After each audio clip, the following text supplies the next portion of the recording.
பண்ருட்டியில் ஒரு கட்சி அலுவலகம் திறக்கிறாங்க அப்படின்னு சொன்னாங்க. நான் என்னுடைய இலக்கு, நான் செல்ல வேண்டிய இடம் வேற. அந்த கேட்ட என்னங்க உடனே நேரம் வந்தாங்க. ஏன்னா நான் வர்றதால இந்த நிகழ்ச்சிக்கு ஒன்றும் கிடையாது.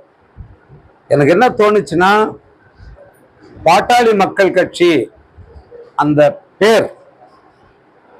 பேர் வந்து சட்டமன்றத்தில் ஒலிச்சதும் தமிழ்நாட்டில் உள்ள எல்லா மக்களுக்கும் அறியப்பட்டதும் பண்ருட்டியால தான்.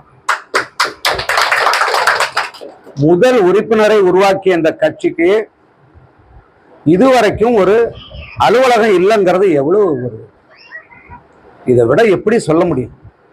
அப்ப நம்ம எந்த நிலையில நம்ம இருக்கோம்? நம்ம எத்தனையோ மாநாடு நடத்துறோம், நாள்தோறும் எத்தனையோ அறிக்கை வெளியிடுறோம். ஒட்டுமொத்த இந்தியாவுக்கே ஒரு அரசியல் எப்படி நடத்தணும், ஆட்சி எப்படி நடத்தணுங்கிறத கற்றுத்தரக்கூடிய ஒரு கட்சியாக இருக்கும்.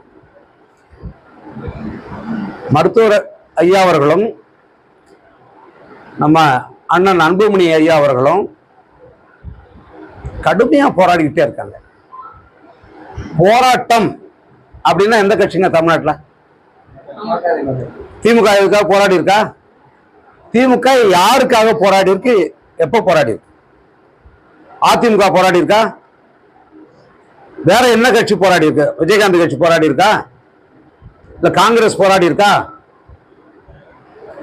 பாட்டாளி மக்கள் கட்சி தான் அனைவருக்காகவும் போராடிக்கிட்டே இருக்கு. ஆனா அது சாதி கட்சி. ஏன்னா இப்படி சொல்லி சொல்லியே நம்மள புறக்கணிக்கணும்னு முடிவு பண்ணியிருக்காங்க. கடந்த ஒரு 20 நாளா இருக்கும்னு நினைக்கிறேன்,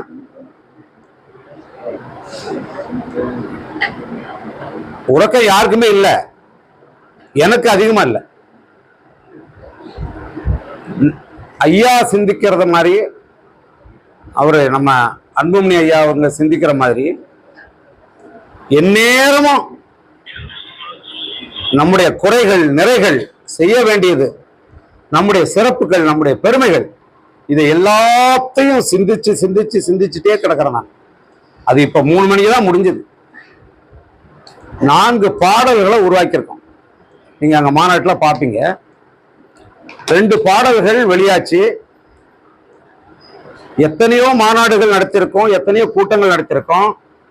அதெல்லாம் யாரு உள்வாங்கிட்டாங்க? இந்த தமிழ் சமுதாயம் உள்வாங்கிச்சா, நீங்க உள்வாங்கினீங்களான்னு தெரியல. நாள்தோறும் வர்ற அறிக்கைகள் அதெல்லாம் காத்தோட போயிடுது. ஆனால் ஒரு பாடல், அது தர்ற தாக்கம், அது தர்ற எழுச்சி, அது கொடுக்கிற விழிப்புணர்ச்சி யாரும் செய்ய முடியாது. ஒரு பாடல்ல கண்டதெல்லாம் நீங்க எழுத முடியாது. 4 நிமிடத்துக்குள்ள அவங்கள அசையாம அப்படியே நிறுத்தணும். திரும்ப திரும்ப உடம்புக்குள்ள அது போய்கிட்டே இருக்கணும். அவ்வளவு பெரிய பணி அது. அந்த பணியை எனக்கு அன்புமணி அவர்கள் கொடுத்தாங்க.